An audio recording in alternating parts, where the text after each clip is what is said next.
Instrument के बारे में जिसका नाम है माइक्रोमीटर स्क्रू गेज। इस मेजरिंग इंस्ट्रूमेंट का दोस्तों सबसे बड़ा फायदा ये है कि इसकी मदद से हम 1 मिलीमीटर के भी 100वें हिस्से तक पैमाइश ले सकते हैं, मेजरमेंट ले सकते हैं। इससे पहले दोस्तों मैंने वीडियो बनाई थी एक वर्नियर कैलिपर के बारे में, जिसके बारे में मैंने आपको बताया था कि वर्नियर कैलिपर से हम 1 मिलीमीटर के 20वें हिस्से तक यानी कि 0.05 मिलीमीटर तक की जो मेजरमेंट है वो ले सकते हैं। लेकिन इस माइक्रोमीटर से दोस्तों इस स्क्रू गेज की मदद से 0.01 मिलीमीटर यानी कि 1/100वें हिस्से तक जो है वो हम मेजरमेंट ले सकते हैं, पैमाइश ले सकते हैं। इसका मतलब ये है दोस्तों कि जो माइक्रोमीटर स्क्रू गेज होता है ये एक वर्नियर कैलिपर से तकरीबन 5 गुना ज्यादा एक्यूरेट जो है वो रीडिंग ले सकता है। तो दोस्तों माइक्रोमीटर स्क्रू गेज की मदद से हमने रीडिंग कैसे लेनी है, कैसे इसकी रीडिंग को पढ़ना है, ये बताने से पहले मैं आपको थोड़ा सा इसकी कंस्ट्रक्शन या पार्ट्स के बारे में बता दूं। तो जैसे आपने देखा था कि वर्नियर कैलिपर के अंदर भी 2 स्केल्स होते थे, एक मेन स्केल होता था जो फिक्स्ड होता था और दूसरा वर्नियर स्केल होता था जो उसके ऊपर ऐसे मूव करता था, स्लाइड करता था। बिल्कुल ऐसे ही दोस्तों इस माइक्रोमीटर स्क्रू गेज के भी अंदर 2 स्केल्स होंगी आपके पास। एक होगी इसकी मेन स्केल और दूसरी होगी इसकी सर्कुलर स्केल। जो इसकी मेन स्केल है दोस्तों वो आपको यहाँ पर ये नीचे नजर आ रही है, ये मेन स्केल है और ये यहाँ पर फिक्स होती है। और मेन स्केल के ऊपर जो है वो आपको 25 मिलीमीटर तक की जो है वो डायमेंशन देखने को मिलेंगी। इसका मतलब ये है कि अगर आप इसको फुल पीछे कर दें यानी कि आप इस माइक्रोमीटर की मदद से टोटल 25 मिलीमीटर तक की जो पैमाइश है वो ले सकते हैं। उसके बाद दूसरा स्केल है दोस्तों इसका सर्कुलर स्केल, जो कि इस मेन स्केल के ऊपर ऐसे मूव करता है।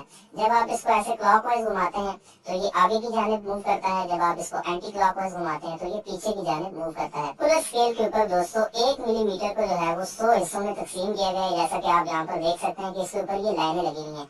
तो ये जो सर्कुलर स्केल है दोस्तों ये मेन स्केल के ऊपर इस तरह से रिवॉल्व करता है, रोटेट करता है। उसके बाद जिस जगह से आप पकड़ के इसको घुमाते हैं यानी कि सर्कुलर स्केल को ऐसे मूव करते हैं, इस पार्ट को कहते हैं हम थिम्बल। और उसके बाद ये जो आखिरी इसका पार्ट है इसको कहते हैं रैचेट। इसकी मदद से भी आप इसको घुमा सकते हैं। उसके बाद अगर मैं आपको दिखाऊं तो यहाँ पर ये जो इसका पोर्शन है इसको कहते हैं माइक्रोमीटर का फ्रेम। इसकी मदद से आप इसको यहाँ से पकड़ के जो है वो किसी भी मेजरिंग ऑब्जेक्ट की पैमाइश ले सकते हैं। उसके बाद अगर मैं आपको दिखाऊं तो इस फ्रेम के अंदर भी 2 हिस्से हैं, एक हिस्सा इसका राइट साइड पे है और दूसरा लेफ्ट साइड पे। जो राइट साइड पे हिस्सा है ये मूवेबल है, जब आप इस सर्कुलर स्केल को जो है वो घुमाते हैं तो उसके बाद ये ऐसे आगे पीछे मूव करता है। तो ये वाला जो इसका हिस्सा है इसको कहते हैं दोस्तों स्पिंडल। और ये जो दूसरा पार्ट है इसका जो फिक्स है ये छोटा पार्ट इसको कहते हैं एनुअल। और उसके बाद यहाँ पर नीचे मैं आपको दिखाऊं तो ये इसकी मेन स्केल की टोटल डायमेंशन यानी कि 0 to 25 मिलीमीटर लिखी हुई है और ये ऊपर इसका लीस्ट काउंट लिखा हुआ है 0.01 मिलीमीटर। और उसके बाद एक और चीज इसका लॉक नट। इसका काम ये होता है कि जब आप कोई भी किसी मेजरिंग ऑब्जेक्ट की रीडिंग लेने लगते हैं तो उसके बाद आप इस लॉक को ऐसे इस जगह पे मूव कर देते हैं, उसके बाद आपका जो सर्कुलर स्केल है वो मूव नहीं कर सकता। तो चलिए दोस्तों अब सीख लेते हैं कि हमने एक माइक्रोमीटर स्क्रू गेज की मदद से किसी भी मेजरिंग ऑब्जेक्ट का या किसी चीज की जो मेजरमेंट है, जो पैमाइश है वो किस तरह से लेनी है।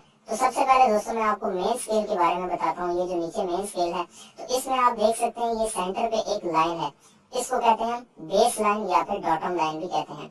इस लाइन के ऊपर भी एक जो है वो मेजरमेंट दी गई है और इस लाइन के नीचे भी आप देख सकते हैं ये छोटी छोटी लाइनें लगाई गई हैं। लाइन के ऊपर जो दोस्तों लाइनें हैं वो मिलीमीटर को शो करती हैं, यानी कि 1-1 मिलीमीटर की एक लाइन है। और जो बेस लाइन के नीचे वाली लाइन है दोस्तों ये है 0.5 मिलीमीटर की।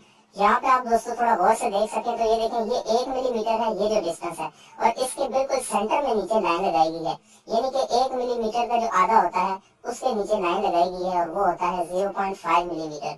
तो इस बेस लाइन के नीचे वाली जो लाइंस हैं वो 0.5 मिलीमीटर की हैं और जो ऊपर लाइंस हैं ये 1 मिलीमीटर की हैं। इसका मतलब ये है दोस्तों कि जब आप मेन स्केल की रीडिंग को पढ़ेंगे तो पहले ऊपर वाली लाइनें काउंट करेंगे और उसके बाद नीचे अगर आपको कोई लाइन नजर आ रही है इसके बाद तो वो भी काउंट करेंगे। अब जैसे मिसाल के तौर पर मैं यहाँ पे आपको दिखाऊं तो आपको मेन स्केल की टोटल 5 लाइनें नजर आ रही हैं। ये देखिए ऊपर टोटल 0 से लेकर ये 5वीं लाइन है और इस 5वीं लाइन के बाद दोस्तों आपको ये नीचे एक और भी लाइन नजर आ रही है 0.5 मिलीमीटर की। तो इसका मतलब है कि 5 मिलीमीटर ऊपर हो गया और 0.5 मिलीमीटर उसके बाद हो गया।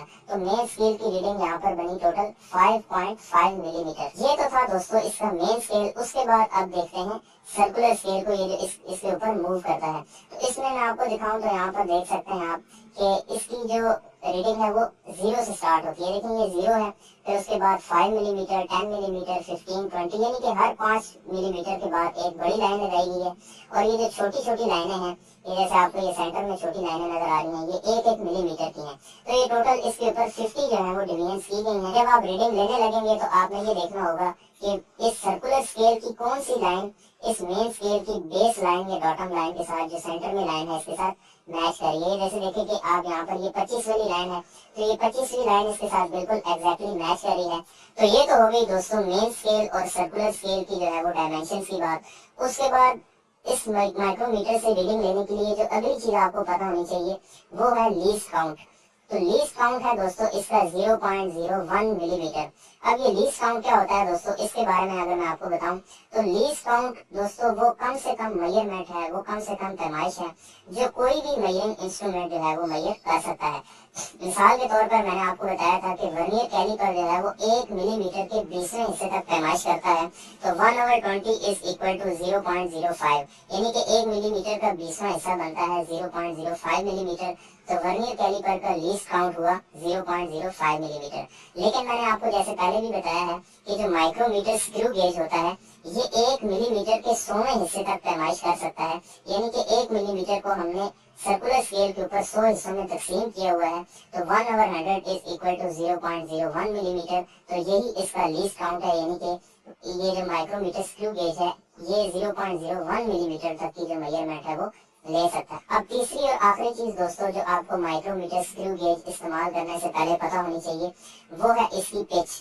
पिच से मुराद दोस्तों ये होता है कि जब सर्कुलर स्केल इस मेन स्केल के ऊपर इस तरह से मूव करता है तो एक चक्कर कंप्लीट करने पे, ये देखिए यहाँ पर ये 0 लिखा हुआ है, तो अगर मैं इसको एंटी क्लॉकवाइज घुमा के दोबारा 0 पे ले आऊं तो ये एक चक्कर कंप्लीट करने पे जितना भी मेन स्केल के ऊपर जितने मिलीमीटर डिस्टेंस कवर होगा उसको कहते हैं हम पिच। मिसाल के तौर पे अभी मैं आपको इसकी पिच फाइंड करके बताता हूँ। ये देखें अभी आप यहाँ पर इसकी सर्कुलर स्केल का 0 और जो मेन स्केल का 0 है ये दोनों आपस में बिल्कुल इनकी लाइनें जोड़ रही हैं। अब मैं यहाँ से इसको घुमा के पूरा एक चक्कर कंप्लीट कराता हूँ।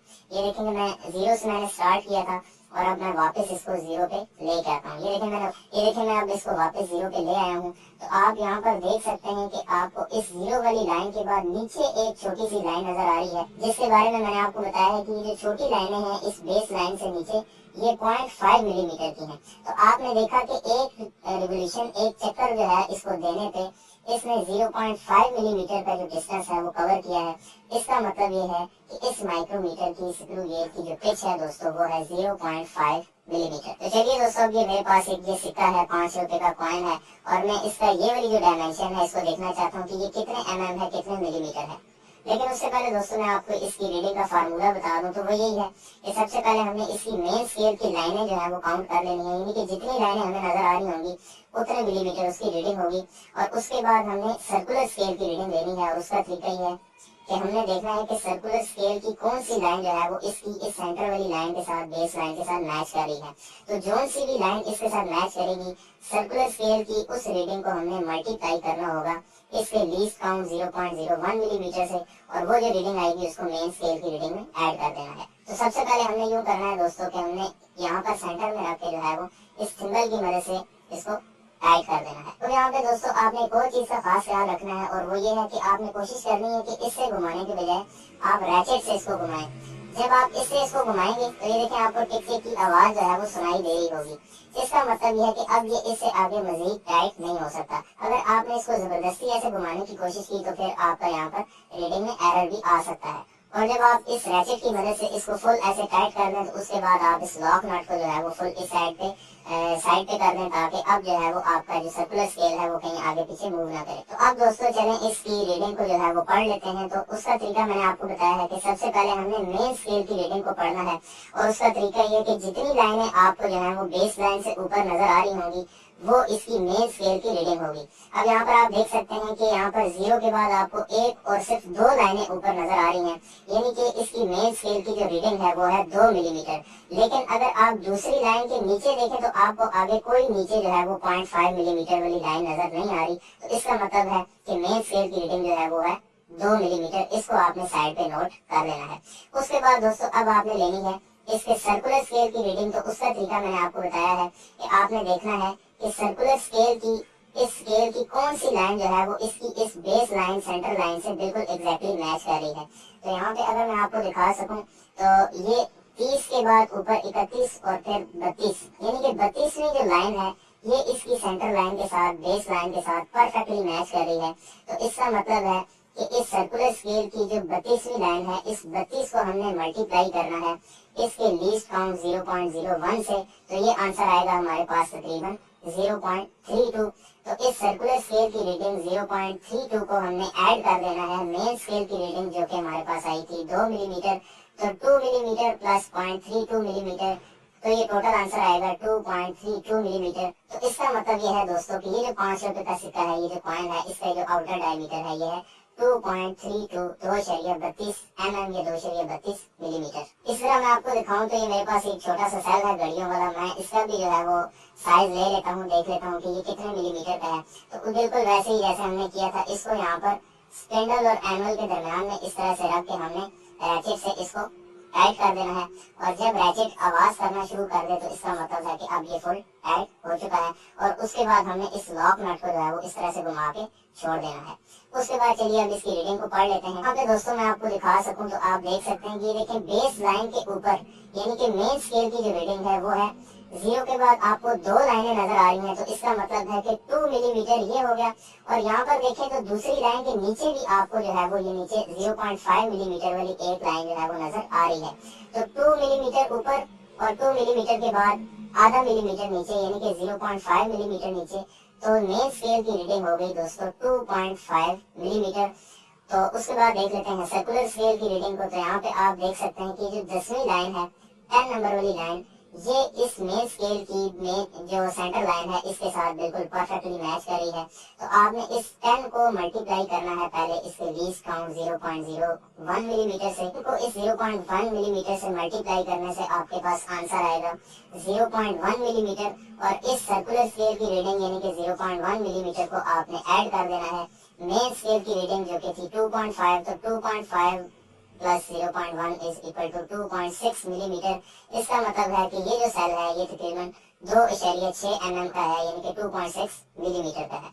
तो इस तरीके से दोस्तों हमने एक माइक्रोमीटर स्क्रू गेज की मदद से जो है वो किसी भी चीज की मेजरमेंट लेनी है, किसी भी चीज की पैमाइश लेनी है,